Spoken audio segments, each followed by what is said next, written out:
May you find happiness and peace, and may your home stand the test of time. Hello guys, welcome back to my channel. My name is Mary. Today I'll be reacting to Charlie Kirk crush pro-trans student activist. So without further ado, let's get started. Hi, Mr. Kirk. I'm Aaron, and I'm a student here. I want to start off by saying I appreciate you giving me this opportunity to discuss these issues with you, and want to say that though our beliefs differ greatly, I still think it's awesome to be able to converse with you respectfully. For anyone recording me, please put me in an SJW cringe compilation. That's part of my childhood. Oh, okay, good. I think we can arrange that. But here's what I want to ask you about.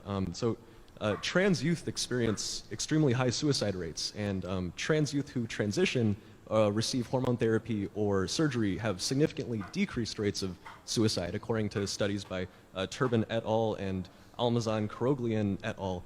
In fact, this effect becomes stronger the earlier they receive the surgery or hormone therapy, according to those same studies. Additionally, the Diagnostic Statistical Manual of Mental Disorders suggests treating gender dysphoria with transition, hormone therapy, or surgery. So I guess just from a purely practical standpoint, regardless of political belief or what you think about trans people, wouldn't it be a good thing to allow access to these surgeries, just sort of empirically? Sure, let me first ask you a question. Why was there not a trans suicide issue in the 90s? Are you sure that there wasn't? It's very possible that the publicization and destigmatization of transgenderism now is making it so that people who might have committed suicide before, So the one thing we can agree on is people need help, right? I think the best way to help somebody that's suffering under a delusion is cognitive-based therapy and non-chemical, non-pharmacological interventions. You would probably agree to be able to have counseling therapy. For example, if a girl's 11 years old and she's experiencing puberty or her father's not around and she might think she's a boy, wouldn't it be more loving to say, hey, let's go through some therapy to actually get you back into alignment with your biological reality, not put you on Lupron or chemical castration or irreversible surgical methods? That would probably be rational, right? I think that if it were possible to reduce these feelings by, cognitive behavioral therapy and things like that, I would definitely think that would be great. But I guess research also shows that rejecting gender identity in youth typically also increases suicide rate. So let me ask you another question. Do you think that people that are suffering under the mental delusion of transgenderism might have other underlying mental health issues? Yeah, certainly. Yeah, so it's not fair necessarily to connect transgenderism with suicide. It might be somebody that's suffering under gender dysphoria and also a heavy dose of depression, schizophrenia, anxiety, bipolar disorder, right? Yeah, I guess, but just empirically, allowing access to trans or gender-affirming surgery does reduce that suicide Not rate. necessarily. So after 6 years, there's a big thing called transition regret. We know 35,000 young people that are now vocally saying they regret medically mutilating themselves. And there is no reverse switch on that. So again, wouldn't it be rational to do what is reversible, which is just cognitive behavioral therapy, not what is irreversible to a 12-year-old that might be going through a temporary puberty-driven crisis? Wouldn't that be a more loving, rational way of going about it? Because what we have now is a boom industry of quote-unquote gender-affirming care clinics and pediatric gender clinics for 12, 13, and 14-year-olds, some of which, by the way, do not require parental consent, of a 13-year-old that might make a mistake. And I think you would agree, you made mistakes when you were 13 years old, right? Of course, of course. Yeah, so shouldn't we have a healthcare system and laws that reflect trying to protect the innocence of a 13-year-old, not trying to incentivize their mistakes where they can't reverse that decision later in life? Yeah, I definitely agree that there are certainly people who do regret these surgeries, and I don't think that's something we should minimize. But at the same time, there are also like hundreds of thousands of people who don't regret these surgeries, and I guess overall. So then maybe they should wait till they're 18. I think that's the whole crux of this, right? So you got 12, 13, 14, 15, and then I would have a separate moral question on that, right? Even when they're 18. But we're focusing on the pediatric element, right? Which I think is important.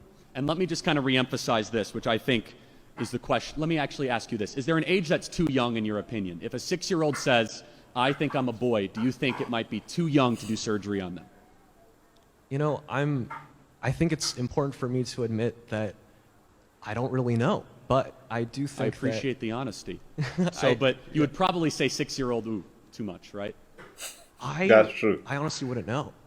I wouldn't say one or the other, but I would say that, I guess, over 18.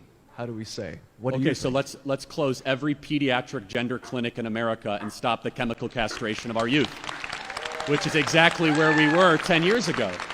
I think we found a lot of agreement, my friend. Oh, sorry. I think we found agreement. I don't really know either way on that one, but I guess But over 18. the crux of the debate in America today is focused on children. Teenagers make mistakes. Teenagers go through identity crises. That's Teenagers are susceptible to social contagions. Teenagers are susceptible to peer pressure or for other influences. And the laws and the culture should reflect, let's say, an atmosphere that respects the innocence of the child and says once you are of adulthood, you have certain agency and ability. I might disagree with that, but I don't want to live in a country where an 11-year-old might be misled by a gender psychiatrist, has their breast chopped off, and wants to have that reversed in 8 years. I don't think that is loving. I think that's cruel.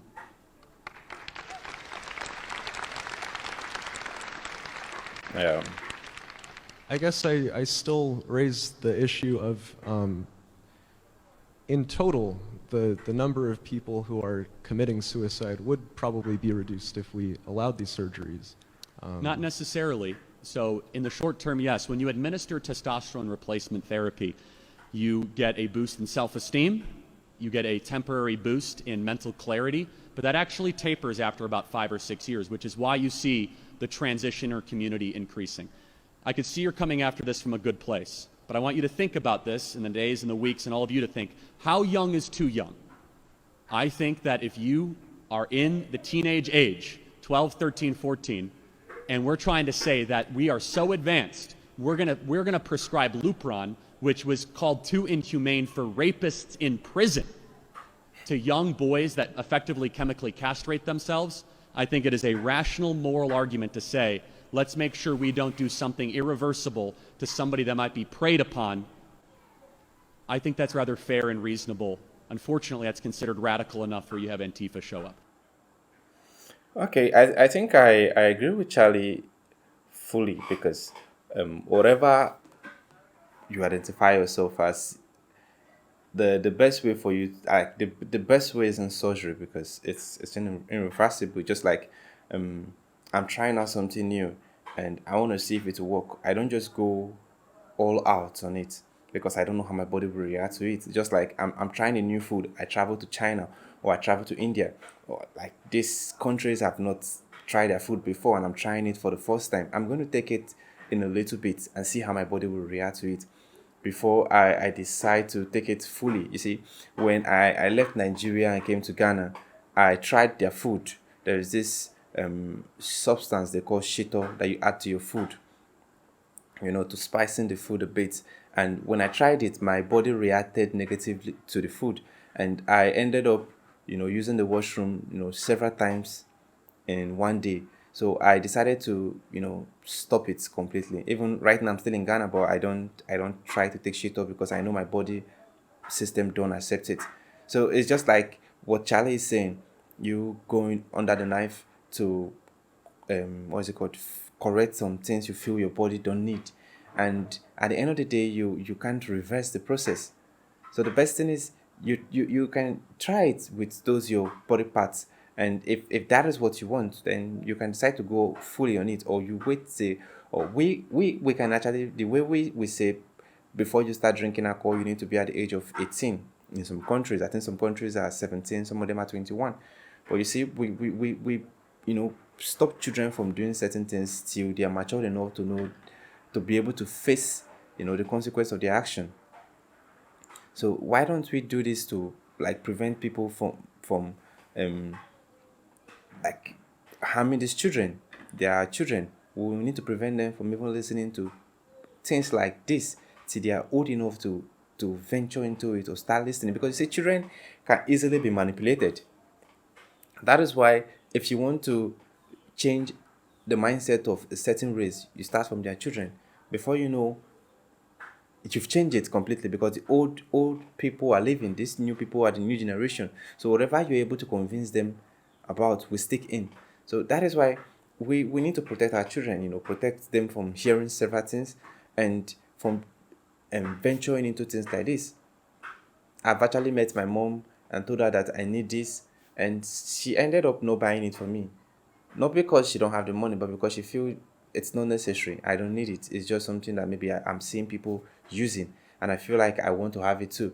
At the end of the day, she deprived me of those things, but and in the long run, I feel like, yeah, it's true. I don't think I need it, because even as we are now, there are things that we fantasize so much about. We feel we want to own it, we want it to be ours, but when we get it, we don't even use it again. Like last month, I was always going online checking this review of JBL Charge 5. I wanted to get it for myself, and I ended up buying it, and that is it. It's just in my house, just there. I hardly use it.